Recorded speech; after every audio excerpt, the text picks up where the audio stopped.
नमस्कार दोस्तों, स्वागत है आपका मेरे YouTube चैनल जीएस प्लैनेट पर। डेली करंट अफेयर्स की सीरीज़ में हम लोग 21 अक्टूबर से 28 अक्टूबर तक के 10 क्वेश्चन कल हमने देख लिए थे। आज उसके बाद 11वें क्वेश्चन से हम लोग पढ़ेंगे, तो समय वेस्ट ना करते हुए आगे बढ़ते हैं। आज ये 28 तक का ये ख़त्म हो जाएगा। कल से फिर 29 तारीख, 30 तारीख जैसे कि डेली वाइज हम लोग देते हैं, उसी तरह से आपको वीडियोज़ मिलते रहेंगे। तो हम ट्रैक पर आ जाएंगे, आज एकदम लाइन पर आ जाएंगे। ठीक है, तो पहला प्रश्न देखते हैं आज का 11वां प्रश्न। हाल ही में किस राज्य में मेडिसिन फ्रॉम द स्काई योजना लॉन्च हुई है? ये एग्जाम में पूछा जा सकता है। विच state has recently launch medicine from the sky? इसका मतलब क्या हुआ कि आकाश से आपको मेडिसिन यानी दवाइयों की डिलीवरी की जाएगी। अब ये कैसे होगा? ड्रोन होते हैं, ड्रोन इक्विपमेंट्स होते हैं, उन्हीं के माध्यम से आपको पहुंचाया जाएगा। तो ये इस स्कीम लॉन्च किया है, ये इनिशिएटिव लॉन्च किया है किसने? तेलंगाना सरकार ने। तो और ये देखते हैं, ये देखिए, ये ड्रोन एक तरह का क्या होता है, टूल होता है, उपकरण होता है, जो कि क्या होता है, रिमोट से इसको गाइड किया जाता है। तो अभी क्या किया जाएगा? Telangana government launcher medicine from the sky, मतलब जो इम्पॉर्टेंट दवाइयाँ हैं उनका जो है क्या किया जाएगा, आकाश से यानी कि आकाश माध्यम से वो डिलीवर कराया जाएगा। इसका फ़ायदा ये होगा कि रोड में बहुत सारे जो ट्रैफिक्स होते हैं उसको भी एलिमिनेट किया जा सकता है, और साथ ही साथ अन्य जो समस्याएं हैं वो भी दूर होगी, और टेक्नोलॉजी का भी इस्तेमाल किया जाएगा। तो तेलंगाना गवर्नमेंट ने एक बेहतरीन स्कीम लॉन्च किया है। ठीक है, तो राज्य याद रखिएगा, ये बस इतना पूछा जाएगा। जब बात रही तेलंगाना को, तो देख लेते हैं। तेलंगाना जो राज्य है, इसकी स्थापना 2014 में हुई थी, 2 जून, जिस दिन तेलंगाना फाउंडेशन डे, तेलंगाना स्थापना दिवस मनाया जाता है। दूसरी बात क्या है कि इसे किस राज्य से काट के बनाया गया था, अलग करके बनाया गया था? तो इसे आंध्र प्रदेश के राज्य से अलग करके बनाया गया था। ठीक है, यहाँ के गवर्नर कौन है? तमिलसाई सुंदरराजन। यहाँ के सीएम कौन है? चंद्रशेखर राव, या TSR राव भी इनको बोलते, हाँ, चंद्रशेखर राव।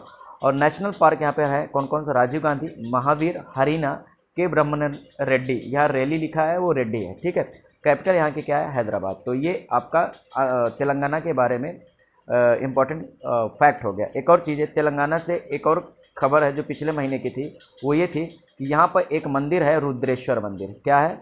रुद्रेश्वर मंदिर, जिसे जो है किस वर्ल्ड हेरिटेज साइट में शामिल किया गया है। ठीक है, रुद्रेश्वर मंदिर को वर्ल्ड हेरिटेज साइट में शामिल किया गया, विश्व विरासत स्थल घोषित किया है।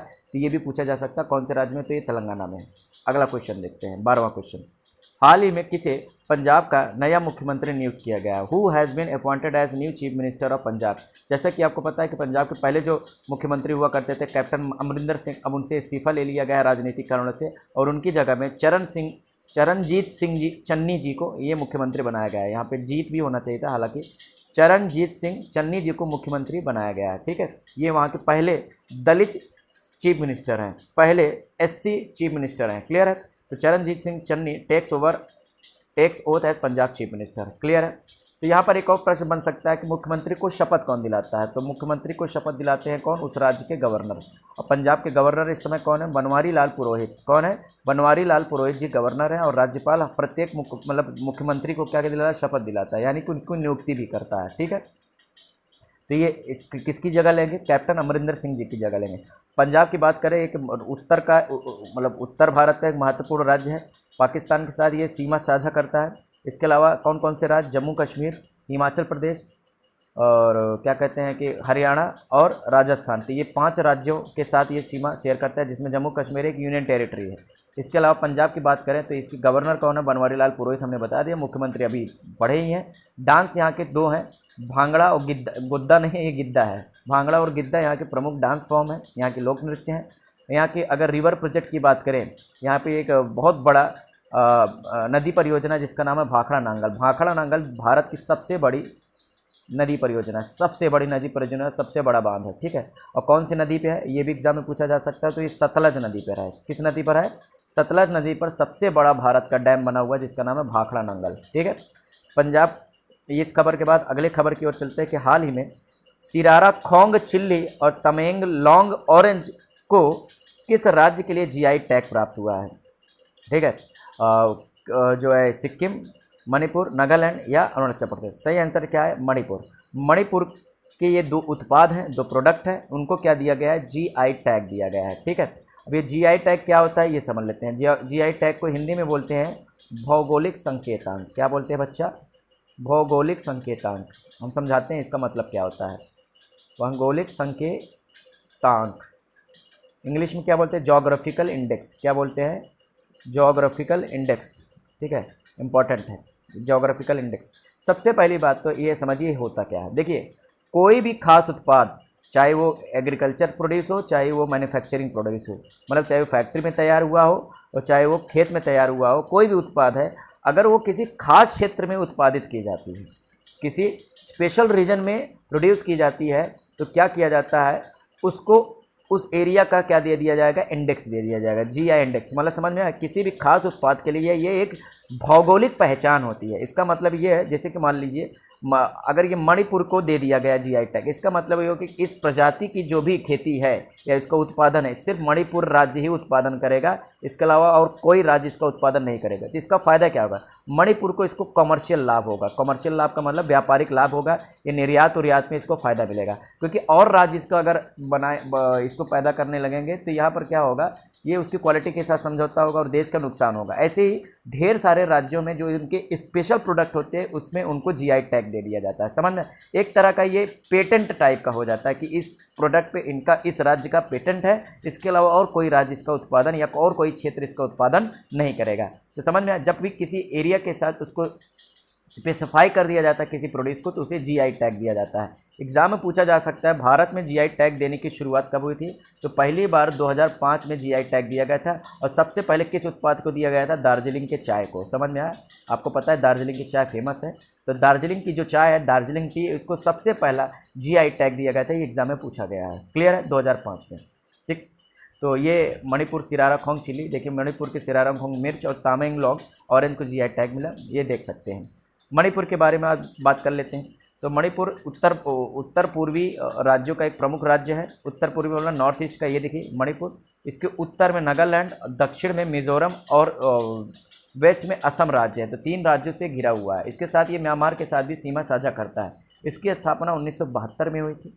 इसकी कैपिटल क्या है, इम्फाल। और यहाँ के गवर्नर कौन है, अभी हाल ही में नियुक्त हुए हैं, एल गणेशन। तो एग्जाम में पूछा जा सकता है। यहाँ के सीएम का नाम कौन है, chief minister N Biren Singh ji हैं। नेशनल पार्क यहाँ पर एकमात्र नेशनल पार्क है जो कि केवबुल लामजाओ, आपको याद रखना है, केवबुल लामजाओ।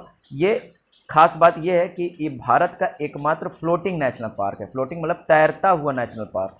तो तैरता हुआ नेशनल पार्क क्यों है, समझते हैं। देखिए यहाँ पर एक झील भी है, उस झील का नाम क्या है, लोकटक। तो लोकटक जो झील है, तो उस पर क्या, बहुत सारे जो झील के पौधे हैं, जानवर हैं, तो उसको भी नेशनल पार्क घोषित कर दिया गया। पूरा झील ही नेशनल पार्क है। तो झील नेशनल पार्क हो तो तैर रहा है ना, तो इसीलिए इसको फ्लोटिंग नेशनल पार्क भी कहा जाता है। तो प्रश्न बन जाएगा केवबुल लामजाओ। और इसके अलावा लोकटक लेक भी पूछा जा सकता है, तो याद रखिएगा लोकटक झील भी मणिपुर में है, केवबुल लामजाओ नेशनल पार्क भी कहाँ पर है, मणिपुर में है। ठीक है, अगला क्वेश्चन, 14वां क्वेश्चन। हाल ही में किस राज्य ने केटली मछली को अपना राजकीय मछली घोषित किया, which state has recently declare as official fish. मतलब यहाँ पे केटली लिखा नहीं है, ठीक है, केटली को अपना ऑफिशियल फिश घोषित किया है। ठीक है, तो किसने किया है, उसका नाम है सिक्किम। सिक्किम राज्य ने केटली मछली को अपना राजकीय मछली घोषित कर दिया है। एग्जाम में पूछा जा सकता है। देखिए ये है केटली मछली, सिक्किम डिक्लेयर्स केटली एज स्टेट फिश। समझ में आ गया, बस इतना है। इसका एक और नाम जाना जाता है क्या, कॉपर महाशीर। क्या नाम से जाना जाता है, कॉपर महाशीर के नाम से जाना जाता है। ठीक, सिक्किम के बारे में बात कर लें तो हिंदी में भी है, पढ़ लीजिएगा, कूपर महाशीर। ठीक है, हाँ, तो सिक्किम की बात करते हैं। ये छोटा सा राज्य है नॉर्थ ईस्ट का। ठीक है, और ये भारत में देखें, यहाँ पे मैंने ये नहीं लिखा कि इसकी स्थापना, क्योंकि भारत के अंदर ये नहीं शामिल था। 1975 से पहले ये एक स्वतंत्र देश हुआ करता था, या स्वतंत्र हुआ करता था, भारत से इसका कोई लेना देना नहीं था। तो भारत से इसने आग्रह किया 1975 में कि हमें भारत संघ में शामिल होना है, हमें इंडियन यूनियन में शामिल हो। तो 1975 में सिक्किम को 35वें संविधान संशोधन द्वारा, एग्जाम में पूछ सकता है कौन से कॉन्स्टिट्यूशन अमेंडमेंट द्वारा इसे ऐड किया गया था। तो 35वें संविधान संशोधन 1975 द्वारा इसे भारतीय संघ में शामिल कराया गया। और जब इसे शामिल कराया गया था तो उसे एसोसिएट स्टेट का दर्जा दिया गया था, यानी कि सहकारी राज्य। एसोसिएट को क्या बोलते हैं, सहकारी राज्य का दर्जा दिया गया था। ये पूर्ण राज्य का दर्जा नहीं दिया गया था। ठीक है, बाद में 1976 में इसे पूर्ण राज्य का दर्जा दे दिया। अगर सिक्किम को पूछा जाए सिक्किम भारत संघ में कब शामिल हुआ, तो 1975 में। और कब इसे पूर्ण राज्य का दर्जा दिया गया, 1976 में। ठीक है, इसकी कैपिटल क्या है, कैपिटल है गंगटोक। यहाँ के गवर्नर कौन है, गंगा प्रसाद जी, अभी हाल ही में नियुक्त हुए। यहाँ के सीएम कौन है, पीएस गोले। और यहाँ पे एकमात्र नेशनल पार्क है और जो बहुत फेमस नेशनल पार्क है कंचनजंगा। ध्यान दीजिए, कंचनजंगा से 3-4 प्रश्न बन सकते हैं। क्या क्या? पहली बात तो ये कंचनजंगा हिमालय की प्रमुख चोटी है, प्रमुख पर्वत चोटी है, समझ में आया? इसकी ऊंचाई कितनी है? 8,586, ठीक है, 8,586 मीटर इसकी ऊंचाई है। और ये अगर हम बात करें भारत में हिमालय की सबसे ऊंची चोटी है, भारत में हिमालय की सबसे ऊंची चोटी, समझ में आया? अब कहो कि K2 है, K2 हिमालय में नहीं है भैया, ठीक है, 8,611 मीटर है। तो भारतीय हिमालय की सबसे ऊंची चोटी कौन सी है? कंचनजंगा, जो कहाँ पे है? सिक्किम में है। इसके साथ साथ वो नेशनल पार्क है, इसके साथ साथ वो वर्ल्ड हेरिटेज साइट भी है, समझ में आ रहा है? वर्ल्ड हेरिटेज साइट भी है, इसके अलावा वो बायोस्फीयर रिजर्व भी है। तो इतनी सारी चीज़ें हैं, तो बायोस्फीयर रिजर्व भी है, वर्ल्ड हेरिटेज साइट भी है, और साथ ही साथ पर्वत चोटी भी है और नेशनल पार्क भी है। ये कंचनजंगा के बारे में था, ठीक है। 15वां क्वेश्चन आज का, हाल ही में किस राज्य ने एक विशाल इलेक्ट्रिक पार्क स्थापित करने का निर्णय लिया है? Recently which state has decided to open a big electric park? Electric park मतलब वहाँ पे इलेक्ट्रिक डिवाइसेस बनाए जाएंगे, चिप वगैरह बनाए जाएंगे, ठीक है। तो इसका सही आंसर क्या है? उत्तर प्रदेश। उत्तर प्रदेश के नोएडा में इसे स्थापित किया जाएगा। देख लेते हैं, ये देखिए, उत्तर प्रदेश सरकार स्थापित करेगी इलेक्ट्रॉनिक्स उद्योग को बढ़ावा देने के लिए इलेक्ट्रॉनिक पार्क तैयार करेगी। यहाँ पे इलेक्ट्रिक पार्क को, सॉरी मैंने यहाँ लिख दिया इलेक्ट्रिक पार्क, ये इलेक्ट्रॉनिक पार्क होगा, इसको इलेक्ट्रॉनिक पार्क कर लेना, ठीक है। इलेक्ट्रॉनिक पार्क बनाया जाएगा, ठीक है। कहाँ बनाया जाएगा? नोएडा में। और इसका इन्वेस्टमेंट कितना होगा? 50,000 करोड़ रुपए तक का इन्वेस्टमेंट है। इसमें क्या किया जाएगा? चिप, इलेक्ट्रॉनिक जो उपकरण हैं वो बनाए जाएंगे, टीवी, फ्रिज वगैरह, सिस्टम, कंप्यूटर, यही सब बनाए जाएंगे। क्लियर है? समझ में आ रहा है? ठीक है। ये उत्तर प्रदेश की बात कर लेते हैं। तो उत्तर प्रदेश भारत का सबसे बड़ा राज्य है, किस मामले में? जनसंख्या, जनसंख्या के मामले में सबसे बड़ा राज्य है। It is the largest state population wise, ठीक। इसकी कैपिटल क्या है? लखनऊ, आपको पता ही है। इसके गवर्नर राज्यपाल कौन है? आनंदीबेन पटेल जी हैं, और इनके मुख्यमंत्री योगी आदित्यनाथ जी हैं। यहाँ एकमात्र नेशनल पार्क जो है उसका नाम है दुधवा। यहाँ पे जो वर्ल्ड हेरिटेज साइट हैं वो कई सारे वर्ल्ड हेरिटेज साइट है, जिसमें ताजमहल प्रमुख है। मॉन्यूमेंट्स ऑफ फतेहपुर सीकरी, यानी फतेहपुर सीकरी की जैसे बुलंद दरवाज़ा है, ये सब क्या है? ये भी वर्ल्ड हेरिटेज साइट है, ठीक है। इसके अलावा यहाँ के प्रमुख डांस कौन कौन से हैं? रासलीला, नौटंकी और कजरी यहाँ के प्रमुख फोक डांसेस हैं, ठीक है। 16वां क्वेश्चन, अंत्योदय दिवस किस दिन मनाया जाता है? अंत्योदय दिवस is observed on which day? तो ये प्रत्येक 25 सितंबर को मनाया जाता है। कब मनाया जाता है? प्रत्येक 25, every 25 September is observed as Antyodaya Diwas. अब एक और प्रश्न यहाँ पे बन सकता है, अंत्योदय दिवस जो प्रत्येक 25 सितंबर को मनाया जाता है, किस महापुरुष के जन्म दिवस के रूप में मनाया जाता है? तो ये इस दिन जो है जनसंघ के एक नेता थे जिनका नाम था, देख लेते हैं, दिखाई देते हैं, हम नाम भूल जा रहा, पंडित दीनदयाल उपाध्याय जी। तो पंडित दीनदयाल उपाध्याय जी एक जो है दार्शनिक थे, ठीक है। और इनके जन्म दिवस को सेलिब्रेट करने के लिए, ऑब्जर्व करने के लिए 25 सितंबर को अंत्योदय दिवस मनाया जाता है। अब प्रश्न ये उठता है कि अंत्योदय दिवस ही क्यों नाम दिया गया? देखिए, इनका जन्म 1916 में हुआ था, ठीक है।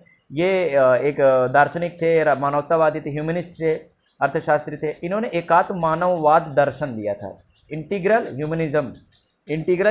एग्जाम में ये भी पूछा जाता है, एकात्म मानववाद का दर्शन किसने दिया था? तो पंडित दीनदयाल उपाध्याय जी ने दिया था।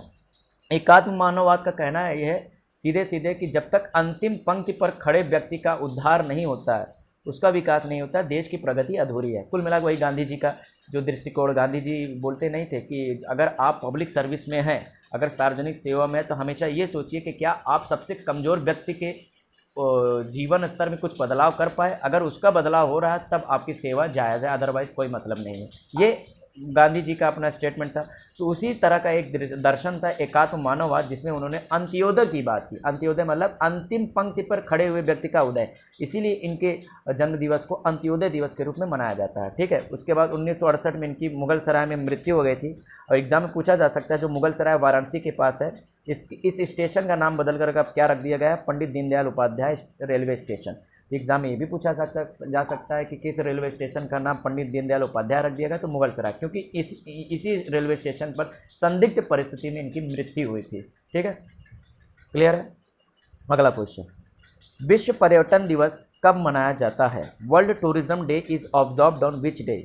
बहुत ही इम्पॉर्टेंट है, प्रश्न बन जाएगा। और ये प्रत्येक 27 सितंबर को मनाया जाता है। कब मनाया जाता है? प्रत्येक 27 सितंबर को विश्व पर्यटन दिवस इसलिए मनाया जाता है ताकि पर्यटन क्षेत्र को दुनिया में बढ़ावा दिया जा सके, टूरिज़्म को प्रमोट किया जा सके। क्लियर है? सीधी सी बात ये है। और इसकी शुरुआत कब से हुई है? 1980 से। 1980 से प्रत्येक 27 सितंबर को क्या मनाया जाता है? World tourism day. तो जब ये मनाया जाता है तो किसके द्वारा मनाया जाता है? विश्व पर्यटन संगठन के द्वारा मनाया जाता है, United Nation World Tourism Organization के द्वारा मनाया जाता है। ये जो संगठन है इसका हेडक्वार्टर आपसे पूछा जा सकता है, इसका हेडक्वार्टर कहाँ है? स्पेन में है। कहाँ है? स्पेन में। स्पेन की जो एक प्रमुख शहर है मैड्रिड। क्या है? मैड्रिड। जो लोग फुटबॉल देखते हो, रियल मैड्रिड नाम का एक क्लब भी है, ठीक है। तो मैड्रिड में इसका हेडक्वार्टर है। और इसका गठन कब हुआ था ये पूछ लिया जाएगा। तो इसका गठन हुआ था बच्चा 1974 में। 1974 में विश्व पर्यटन संयुक्त राष्ट्र विश्व पर्यटन संगठन का गठन हुआ था। इसका काम है पूरी दुनिया में टूरिज़्म को प्रमोट करना है। उसका हेडक्वार्टर कहाँ है? स्पेन मैड्रिड में है, ठीक है। तो ये था 17वां क्वेश्चन। 18वां क्वेश्चन देखते हैं। विश्व नदी दिवस कब मनाया जाता है? World river day is observed on which day? विश्व नदी दिवस, अभी मोदी जी ने मन की बात में भी इसको बोला था। तो ये प्रत्येक 26 सितंबर को मनाया जाता है। Every 26 September is observed as world river day. क्या काम है? नदियों को संरक्षण देना है, नदियों को संरक्षित रखना है, नदियों को प्रोटेक्ट करना है, यही सब है इसका जो है काम जो है मनाने का, ठीक है। ये नदी आपको पता ही है। तो कब से मनाया जा रहा है? 2005 से सितंबर के चौथे रविवार को मनाया जाता है। समझ में आया? 30 बार कब मनाया गया है? 26 सितंबर। ध्यान दीजिए, हर 26 सितंबर को नहीं मनाया जाता है, ठीक है। कब मनाया जाता है? जो सितंबर का चौथा रविवार होगा उसी दिन ये मनाया जाएगा। क्लियर है? सीधे सीधे वाटर कंजर्वेशन को सोच को बढ़ावा देने के लिए, और इसके अलावा कुछ है नहीं इसमें। 19वां क्वेश्चन आपसे पूछा जा सकता है कि हाल ही में जारी, ये निश्चित तौर पर पूछे जाने वाला एक क्वेश्चन है, हाल ही में जारी विश्व नवाचार सूचकांक में भारत की रैंकिंग क्या है, ठीक है। What is India's current ranking in global innovation ranking issued recently? अभी हाल ही में एक रैंक जारी हुई है। क्या? World global innovation ranking. Innovation का मतलब समझ रहे होता है नया विचार, ठीक है। तो भारत में जो नए विचार, नए थॉट, मतलब न्यू आइडियाज़ जो होते हैं, चाहे इकॉनमी को लेकर हो, प्रोडक्शन को लेकर हो, ठीक है, किसी भी चीज़ में जो इनोवेशन होता है, न्यू थॉट्स होते हैं, तो कौन कौन से देश न्यू थॉट्स को प्रमोट करने में आगे हैं, तो उसको लेकर भारत की रैंकिंग जो आई है वो 46वीं, यानी हम विश्व के 46वें बेस्ट कंट्री, यानी बहुत पीछे हमारी रैंकिंग है, ठीक है। हम दुनिया के अच्छे, मतलब जो है अच्छे देशों में नहीं है इस देश में। तो हमारे यहाँ नए विचारों को प्रमोट नहीं किया जाता। अब आपको पता ही है नए विचारों को प्रमोट कहाँ से मिलेगा। हम लोग ऐसे लोग हैं कि जो है किसी ने बोल दिया बृहस्पतिवार को बाल नहीं कटाना चाहिए तो आज तक नहीं कटा रहे हैं, जानने की कोशिशों नहीं करते हैं कि क्या नुकसान होता है उसका, बस मान रहे हैं तो चले आ रहे हैं। इस दिन प्याज नहीं खाना, इस दिन लहसुन नहीं खाना, यही सब चल रहा है। तो कहाँ से नए विचार आएंगे भैया? थोड़ा सा इस सब से दूर जाना होता है, ठीक है। तो 46वीं रैंकिंग है। India moves up to 2 spots to 46th rank in global innovation index. देखिए पिछले साल हमारी रैंकिंग 48 थी, ठीक है, अभी कितनी हो गई? 46। एक और चीज़ पूछा जा सकता है कि ये जो रैंकिंग है ये कौन जारी करता है? तो ये रैंकिंग जारी किया जाता है वर्ल्ड इंटेलेक्चुअल प्रॉपर्टी ऑर्गेनाइजेशन, विश्व बौद्धिक संगठन, नहीं इसको यहाँ विश्व बौद्धिक संपदा संगठन, विश्व बौद्धिक संपदा संगठन, इसके द्वारा ये रिपोर्ट जारी की जाती है, ठीक है। इसके बारे में अभी देख लेंगे, पहले इस रिपोर्ट के बारे में चर्चा कर लेते हैं। तो इनोवेशन को कौन कौन सी कंट्री बढ़ावा दे रही है, उसमें भारत की रैंकिंग 46वीं है। अगर आपसे पूछा जाए बेस्ट कंट्री कौन सा, तो बेस्ट कंट्री स्विट्जरलैंड। तो 2 कंट्री याद रखना है, भारत की रैंकिंग 46 और बेस्ट कंट्री कौन है जो न्यू थॉट्स को बढ़ावा दे रही है, वो है स्विट्जरलैंड, ठीक है। कौन है? स्विट्जरलैंड, ठीक है। अब बात कर लेते हैं वीपो के बारे में, वर्ल्ड इंटेलेक्चुअल प्रॉपर्टी ऑर्गेनाइजेशन। पहली बात, इंटेलेक्चुअल प्रॉपर्टी होती क्या है, यानी कि इसको हिंदी में क्या बोलते हैं? ये इंटेलेक्चुअल प्रॉपर्टी को बौद्धिक संपदा, क्या बोलते हैं? बौद्धिक संपदा। बौद्धिक संपदा का मतलब होता है कि जब आप अपने विचारों के माध्यम से अपनी खुद का एक क्रिएशन करते हो। जैसे मान लो कोई म्यूज़िक डायरेक्टर है तो उसने कोई नई धुन बनाई, तो धुन किसका है, उस पर किसका अधिकार है? इस म्यूजिक डायरेक्टर का। कोई लिरिसिस्ट है, उसने नया गीत लिखा, वो किसका अधिकार है? तो जो आपकी बुद्धि का उत्पादन होता है, जो आपने स्वयं उत्पादित किया है, जैसे कोई आपने वैक्सीन बना ली, आपने कोई दवाई बना ली, आपने कोई डिज़ाइन तैयार कर लिया, आपने कोई स्लोगन तैयार किया, तो इस तरह से जो भी चीज़ें होती हैं, आप अपने दिमाग का इस्तेमाल करके कुछ क्रिएशन करते, क्रिएटिविटी करते हो, इसे बोलते हैं क्या? Intellectual property. समझ में आया? तो इस तरह से क्या होगा, जो आपकी खुद की इंटेलेक्चुअल प्रॉपर्टी है ये आपका होना चाहिए, कोई इसे मिसयूज़ नहीं कर सकता है। इसके लिए क्या किया जाता है? आपको रजिस्टर करना पड़ता है। जैसे कि आप कॉपीराइट लेते हो, पेटेंट लेते हो, ट्रेडमार्क लेते हो, ठीक है। इसी तरह से ये सारी चीज़ें होती हैं, जैसे जियोग्राफिकल इंडेक्स अभी हमने बताया था, ठीक है। तो कॉपीराइट वगैरह इसीलिए दिया जाता है, म्यूजिक डायरेक्टर वगैरह लेते हैं कि भैया ये हमारा क्रिएशन है, हम अगर कोई इसका इस्तेमाल करेगा तो सबसे पहले हमें रॉयल्टी चुकाएगा। जैसे कोई देश ने वैक्सीन बना लिए, तो अगर उस फॉर्मूले का इस्तेमाल करके कोई और देश वैक्सीन बनाना चाहे तो पहले उस कंपनी से क्या करना पड़ेगा, राइट्स खरीदने पड़ेंगे। समझ में आया? तो इस तरह के इससे क्या होता है, इससे जो नए रिसर्च एंड डेवलपमेंट में क्या होता है, पैसा जब ज़्यादा मिलता है तो आदमी रिसर्च एंड डेवलपमेंट को बढ़ावा भी देता है। तो इसी चीज़ को, इंटेलेक्चुअल प्रॉपर्टी को प्रोटेक्ट करने के लिए, इसका मिसयूज ना हो, तो 1967 में इसका गठन किया गया था, विपो का। किसका? विपो। एग्जाम में पूछा जाता है। और इसका हेडक्वार्टर कहाँ है? जिनेवा में, जिनेवा स्विट्जरलैंड में, जिनेवा में। इसके अलावा WTO, WHO और WMO के भी हेडक्वार्टर्स हैं, ठीक है। 20वें क्वेश्चन आज का, हाल ही में जारी फूड सेफ्टी रैंकिंग में किस राज्य ने सर्वश्रेष्ठ प्रदर्शन किया है? Which state is best performer in food safety ranking issued recently? अभी फूड सेफ्टी रैंकिंग क्या है? इसका मतलब देखिए क्या होता है, भोजन सबसे सुरक्षित रूप से ग्रहण करने में कौन सा राज्य आगे है, मतलब जो अपने यहाँ फूड सेफ्टी को लेकर बहुत ज़्यादा कायदे कानून या उसको लेकर बहुत ज़्यादा सजग रहते हैं, ऐसे कौन से राज्य हैं? तो इसमें सबसे इंपॉर्टेंट राज्य कौन सा है?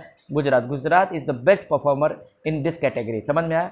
फूड सेफ्टी इंडेक्स कौन जारी करता है, ये भी पूछा जा सकता है। तो एक भारत सरकार की एक संस्था है जिसका नाम FSSAI, food safety and standard authority of India, इसका फुल फॉर्म है। देखिए यहीं कहीं होगा, लिखा होगा, food safety and standard authority of India. इसका गठन कब हुआ था? Food safety and standard authority of India जो है ये 2011 में गठित हुआ था। कब हुआ था? 2011 में गठित हुआ था, लेकिन एक्ट इसका जो बना था 2006 में। अभी हम डिस्कस करेंगे, पहले इस रिपोर्ट के बारे में बात करते हैं। तो फूड सेफ्टी को बढ़ावा देने के लिए इंडेक्स जारी किया जाता है, ठीक है। किस मंत्रालय के अधीन? हेल्थ और फैमिली वेलफेयर, स्वास्थ्य एवं परिवार कल्याण जो मंत्रालय होता है उसके द्वारा ये जारी किया जाता है। उसी के अधीन होता है FSSAI डिपार्टमेंट, तो ये उसको जारी करता है। मनसुख मांडविया इस समय स्वास्थ्य मंत्री, इसलिए इन्होंने ये रिपोर्ट जारी किए। इस रिपोर्ट के अनुसार फूड सेफ्टी इंडेक्स में गुजरात टॉप कर रहा है बड़े स्टेट्स में, दूसरे पे केरल है, तीसरे पे तमिलनाडु है। लेकिन अगर स्मॉलर स्टेट्स की बात करें, छोटे राज्यों की बात करें, तो गोवा सबसे बेहतर प्रदर्शन करने वाला राज्य है। अगर हम यूटीज़ की बात करें तो इसमें सबसे इंपॉर्टेंट कौन है? जम्मू एंड कश्मीर में सबसे बेहतर तरीके से फूड सेफ्टी पर काम किया जा रहा है, ठीक है। ये बात हो गई। दूसरी बात आपसे पूछा है, food safety and standard authority of India का गठन कब हुआ था? तो बच्चा इसका गठन अभी हमने आपको बताया कब हुआ था, 2011 में। और किसके अध्ययन किया गया था? एक एक्ट बनाया गया था, food safety and standard act. तो ये एक्ट अगर पूछा जाए 2006, और ऑर्गेनाइजेशन अथॉरिटी यानी कि कब आई थी? प्राधिकरण कब आया था? प्राधिकरण 2011 में आया था, ठीक है। लास्ट क्वेश्चन आज का 21वां, हाल ही में जारी एक अंतर्राष्ट्रीय रिपोर्ट के अनुसार, वर्ष 2050 तक भारत विश्व के कौन से नंबर का सर्वश्रेष्ठ आयातक देश बन जाएगा? What would be India's ranking as the largest importer by year 2050? मतलब एक आकलन आया है कि 2050 तक भारत दुनिया के सबसे बड़े आयातक देशों में तीसरे नंबर पर होगा। पहले पे चीन होगा, दूसरे पे USA होगा और तीसरे पे भारत होगा। तो हम सबसे ज़्यादा चीज़ें आयात कर रहे होंगे 2050 तक, तीसरे नंबर पर होंगे, ठीक है। अभी हमारी रैंकिंग क्या है? अभी हम 8वें रैंक पे हैं, देख रहे हैं।